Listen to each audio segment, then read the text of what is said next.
अस्सलाम वालेकुम जी।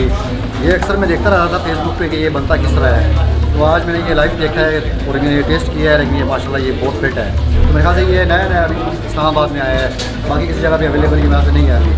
तो बहुत बेस्ट है जी, ये आए लोग आएँ और ट्राई करें। यहाँ पे जंगल लॉन्च कैफ़े है E11 में, और ये ज़रूर ट्राई करें।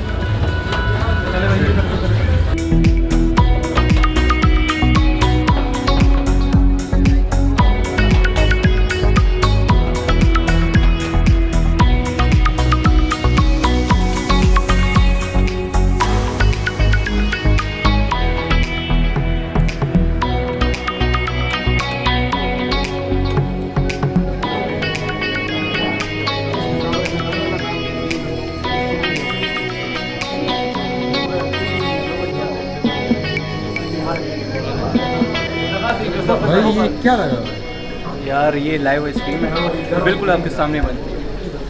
आप इसके अंदर कोई फ्रेश फ्रूट डालें तो आपसे फ्रेश फ्रूट के सामने आप फ्रेश फ्रूट से आपको आइसक्रीम बना के दे देते हैं, ठीक है। इसमें से के लिए आप कुछ भी डालें, डेयरी मिल्क डालें, किटकेट डालें, पर्क डालें, उससे आपको ये आइसक्रीम बना के देते हैं। ये हेल्दी आइसक्रीम है और ये बिल्कुल लाइव प्रोसेस है, और ये स्पेशली ये थाईलैंड से निकली हुई है।